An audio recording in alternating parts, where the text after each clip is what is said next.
decision was not going to Australia, and I was prepared not to go.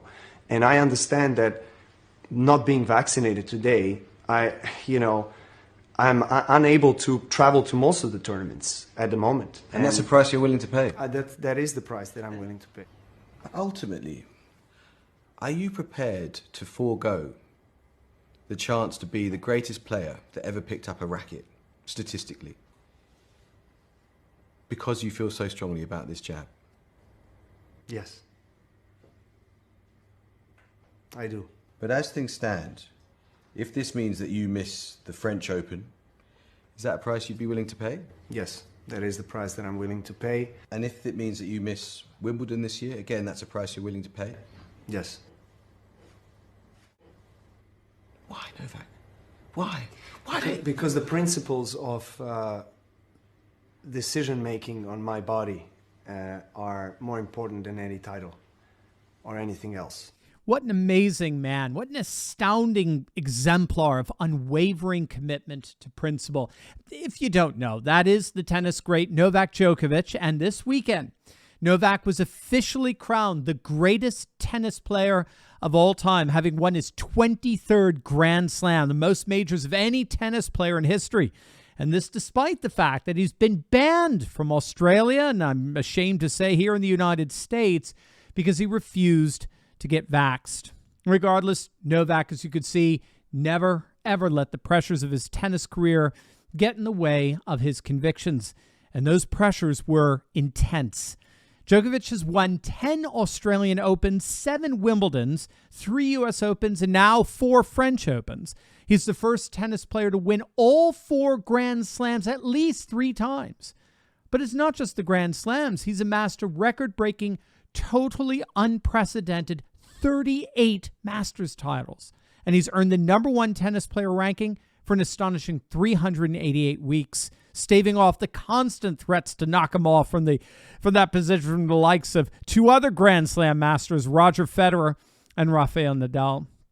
He's the only male player to have won all 9 of the Masters tournaments, and he's done so twice.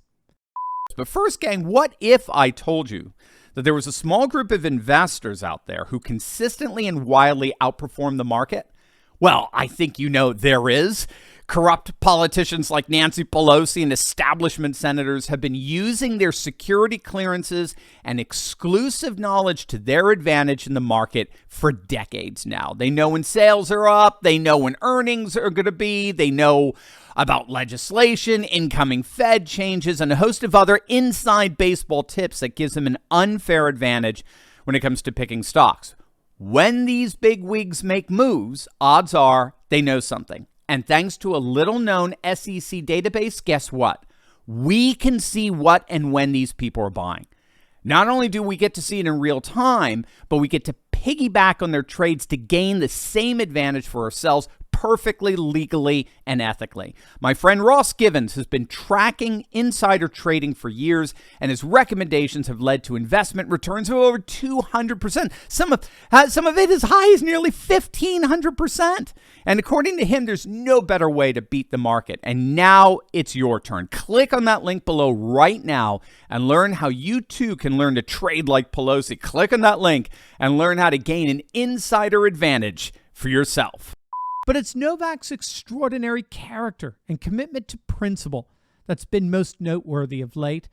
Despite facing massive criticism, pressure even from his fellow players, and exclusion from certain tournaments, including the Australian Open and U.S. Open, Djokovic remained resolute in his beliefs. His exclusion from major tournaments such as the Australian Open deprived him of the opportunity to defend his titles and showcase his unrivaled skills. And the sports media, which is incredibly, notoriously liberal, spared no expense in tarnishing his public image and reputation. Still, all the threats, the expulsions, the restrictions weren't enough to break his character and his commitments. If you don't know, Novak Djokovic is a devout Orthodox Christian. His unwavering faith has played a significant role in shaping his character and guiding him throughout his journey. Often seen attending religious ceremonies and expressing the importance of spirituality and faith in his life, Djokovic's orthodox beliefs serve as a foundation that grounds him amidst the pressures of the tennis world. His commitment to his faith allows him to maintain perspective and find strength during challenging times. And Novak openly values his role as husband and father and aims to instill conservative Christian values in his children. Novak's dominance in the world of tennis, coupled with his unwavering stance against vaccination, his sacrifices, and his conservative orthodox commitments, paint a portrait of a remarkable athlete, but an even more remarkable individual. A patriot really like no other. And now, Novak has just been crowned among his glittering throne of accolades, the single greatest tennis player ever. I would just like to send a message to every young person out there, whatever you're pursuing in the world, whether it's tennis, sports, or anything else. You know, I was a 7-year-old dreaming that I could win Wimbledon and become #1 in the world one day. As I said, I'm beyond grateful and blessed to be standing here with so many incredible achievements. But one thing is for sure, I feel that I had the power to create my own destiny.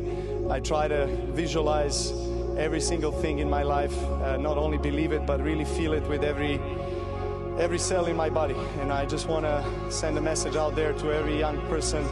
Be in the present moment, forget about what happened in the past. Future is something that is just going to happen, but if you want a better future, you create it. Take the means in your hands, believe it, create it.